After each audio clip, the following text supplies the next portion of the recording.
दोस्तों आपको बताने जा रहा हूँ कि बाप दादा की संपत्ति को अपने नाम से कैसे कराएं। बाप दादा के नाम से कोई प्रॉपर्टी हो या ज़मीन हो, अपने नाम से आप कैसे कराएंगे, ये सारा प्रोसेस मैं आपको बहुत ही आसान शब्दों में बताऊंगा, बहुत आसान तरीके से बताऊंगा। आप पूरा वीडियो देखिए, वीडियो को छोड़िए मत, स्किप मत कीजिए, पूरा वीडियो देखिए। और आपसे रिक्वेस्ट है, आपसे बार बार रिक्वेस्ट करता हूं कि मेरे वीडियो को लाइक जरूर कर दीजिए। इस वीडियो को आप लाइक कर दीजिए, क्योंकि बहुत मेहनत से जानकारी इकट्ठा करता हूं आपके लिए, और बिल्कुल ही सटीक, बिल्कुल ही सही इकट्ठा करता हूं। क्योंकि मैं एडवोकेट हूं, इसीलिए जो भी जानकारी देता हूं कानूनी तौर पर बेहतर और बढ़िया जानकारी देता हूं, सटीक जानकारी देता हूं, ताकि आपको कोई परेशानी ना हो। तो दोस्तों पूरा वीडियो देखिए और वीडियो को लाइक जरूर कीजिए। तो आपको बता दूं कि अगर आपके बाप या दादा के नाम से कोई प्रॉपर्टी है, कोई ज़मीन है, तो पहले बताता हूँ दादा के नाम से। तो दादा आपके हैं और उनके अगर 2 या 3 या 4 जितने भी लड़का है, मतलब आपके पापा जितने भी भाई हैं, पहले उनमें बंटवारा होगा। तो उनमें बंटवारा होगा और आपके पापा के जो हिस्से में ज़मीन आएगी, जो प्रॉपर्टी आएगी, वो फिर आपके भाइयों में बंटवारा होगा। तो आप जितने भाई हैं फिर उसमें वो ज़मीन या प्रॉपर्टी बंटवारा होगा। तो मतलब कहने का मतलब है कि दादा का प्रॉपर्टी पहले आपके पिताजी के नाम पे आएगा, पिताजी के नाम की प्रॉपर्टी फिर आपके भाइयों के नाम पर आएगा, हिस्से में आएगा। तो मैं बताता हूँ कैसे प्रॉपर्टी को अपने नाम पर आप कर सकते हैं। तो पहले मैं बता रहा हूँ आपको 3-4 तरीका है जो प्रॉपर्टी को आप बंटवारा कर सकते हैं, लेकिन सबसे बेहतर तरीका मैं बताऊँगा आपको। पूरा वीडियो देखिए, आपको सबसे बेहतर तरीका बताऊँगा। पहले स्टार्टिंग से बताता हूँ। एक तो तरीका है आपसी सहमति से लोग बंटवारा करते हैं। घर में आपसी सहमति से सभी लोग बैठ गए और अपने अपने हिस्सा बंटवारा करके एक पेपर बना लेते हैं, और जहाँ जहाँ ज़मीन लेना है आपस में लोग बंटवारा कर लेते हैं। तो ये तो हुआ बिल्कुल फर्जी बंटवारा। इस बंटवारा का कोई वैल्यू है ही नहीं, कहीं भी कोई वैल्यू नहीं है। बाद में अगर इसमें से किसी को कोई आपत्ति होगा, अगर वो कोर्ट चला गया, तो फिर बंटवारा आपका कैंसिल हो जाएगा, फिर से बंटवारा आपको करना पड़ेगा। कोर्ट के माध्यम से सहमति से आपको बंटवारा करना पड़ेगा। ये बिल्कुल ही फालतू और फेक बंटवारा है। यह सिर्फ तसल्ली के लिए लोग बंटवारा कर लेते हैं, जो बाद में जाके काफ़ी परेशानी होती है। दूसरा बंटवारा होता है पंचायती के द्वारा। आपके पंचायत का मुखिया है, वार्ड पार्षद है, या फिर प्रधान है, या फिर जो भी है पंचायत का जो सम्मान्य व्यक्ति होता है, सरपंच, कोई भी है, जो बैठ के बंटवारा करते हैं। वहाँ पे बंटवारा करा देते हैं स्टाम्प पेपर पर, 2-4 लोगों को साइन करा लेते हैं, और जहाँ जहाँ जिसकी हिस्सा होती है ज़मीन उसको दे दिया जाता है। बस लोग संतुष्ट हो जाते हैं।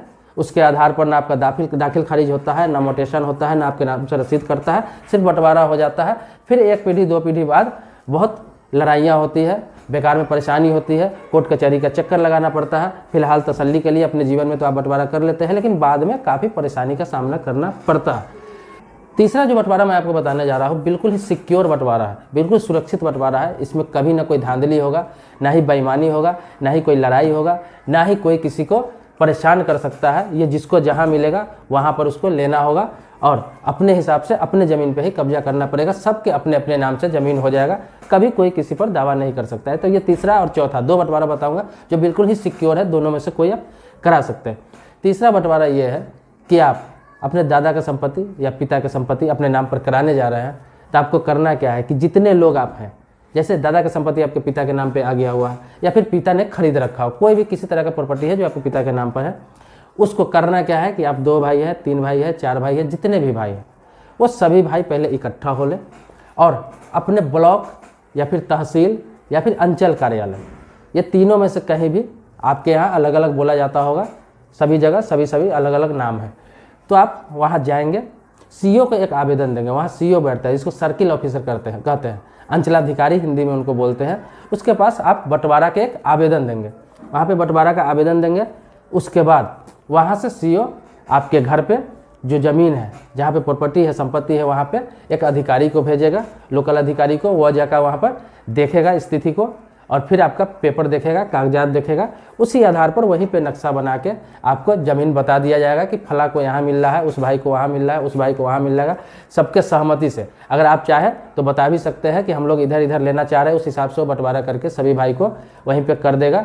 उसके बाद वहाँ रिपोर्ट कर देगा सीओ के पास। सीओ फिर राजस्व कर्मचारी के पास भेजेगा रिपोर्ट, और वहाँ से जमाबंदी करके आपके नाम से अलग अलग सभी के नाम पे, जिसका जितना हिस्सा है सभी के नाम पे अलग अलग जमाबंदी करके फिर रसीद काट के आपको दे दिया जाएगा, जो पक्का प्रूफ होगा आपके नाम पे वो ज़मीन हो जाएगी। ये बिल्कुल ही आसान प्रोसेस है। और चौथा बंटवारा जो है, चौथा है रजिस्टर्ड बंटवारा, जिसे हम रजिस्टरी बोलते हैं। देखते हैं कि किसी का ज़मीन हम खरीदने जाते हैं, तो एक बंदा जाता है, वो हमारे नाम से रजिस्ट्री कर देता है, फिर दाखिल खारिज होता है और मेरे नाम से रसीद कट के आ जाता है जमाबंदी में नाम चढ़ के। तो इस तरह से होता है। लेकिन आपके बाप या दादा के नाम से प्रॉपर्टी उसको बंटवारा करके अपने नाम से करने जा रहा है, तो उसके लिए आपको उसी तरह से रजिस्ट्री ऑफिस जाना होगा। वहाँ पे एक पेपर बनेगा जिसमें सारा चौहद्दी रहेगा। ये तो और सिक्योर होता है, उसमें जहाँ जहाँ जिसका जिसका ज़मीन हिस्सा पड़ा है वो नक्शा बन जाएगा और वहाँ पे सभी में चौहद्दी भी लिखा जाएगा कि किसका ज़मीन कहाँ पे है और किधर चारों तरफ, उत्तर में, पश्चिम में, दक्षिण में, पूरब में किसका किसका ज़मीन है, सारा के साथ एक डीड बन जाएगा और फिर उसकी रजिस्ट्री हो जाएगी। रजिस्ट्री हो जाएगी तीनों के नाम से अलग अलग, और फिर उसी के आधार पे मोटेशन हो जाएगा, मतलब दाखिल खारिज हो जाएगा और आपके नाम से रसीद कट के मिल जाएगा। जितने भाई हैं आप सबको अलग अलग नाम से रसीद कट के मिल जाएगा और अलग अलग पोजीशन मिल जाएगा। लेकिन इस रजिस्टर्ड डीड वाले में जो रजिस्ट्री होती है, इसमें आपको खर्चा है, वहाँ वैल्यूशन के हिसाब से आपको पैसा जमा करना पड़ेगा, टैक्स जमा करना पड़ेगा। और मैंने जो आपको बताया सर्किल ऑफिस में, मतलब अंचल में, तहसील में, ब्लॉक में, जहाँ सर्किल ऑफिसर करते हैं ये काम, अंचलाधिकारी करते हैं, तो वहाँ आप करेंगे तो वहाँ बिल्कुल ही लो बजट में, बिल्कुल ही कम खर्चा में, ना के बराबर खर्चा आएगा, बिल्कुल ही कम खर्चा में आ जाएगा। जैसा जितना ज़मीन रहेगा उस हिसाब से बिल्कुल ही कम खर्चा, सिर्फ पेपर कागजात का जो प्रोसेस होता है वहाँ पे और कुछ नॉर्मल सा फी होता है वो लग के आपका हो जाएगा। दोनों का वैल्यू सेम ही है, चाहे आप सर्किल ऑफिस से करा रहे हैं या फिर रजिस्ट्री ऑफिस से करा रहे हैं, दोनों का वैल्यू सेम ही है और दोनों ही सिक्योर है, बिल्कुल ही सिक्योर है। दोनों में दाखिल खारिज फिर से होता है, आपके नाम से जमाबंदी होता है, आपके नाम से रसीद कट के मिल जाता है, वो ज़मीन पूर्ण रूप से आपकी हो जाती है। अलग अलग नाम से हो जाता है, जितने भाई हैं सभी के नाम से अलग अलग हो जाता है और इसमें कभी कोई दिक्कत नहीं आती। तो दोस्तों मैंने 4 तरह से आपको बताया, 4 तरह से बंटवारा करके अपने अपने नाम से ज़मीन आप करा सकते हैं, चाहे दादा के नाम का हो, चाहे बाप का नाम का हो।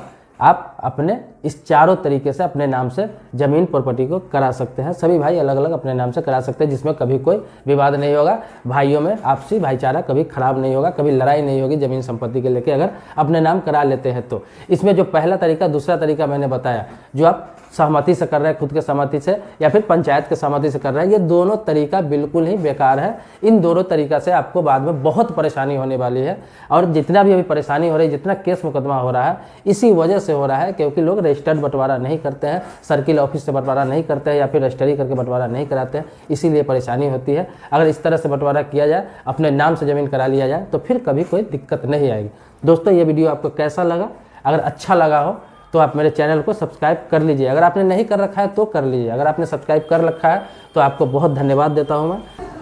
तो दोस्तों इससे संबंधित कोई भी सवाल आपके मन में हो तो आप मेरे कमेंट बॉक्स में लिख सकते हैं। मेरे कमेंट बॉक्स में जैसे ही आप सवाल लिखेंगे आपको जवाब तुरंत मिलेगा।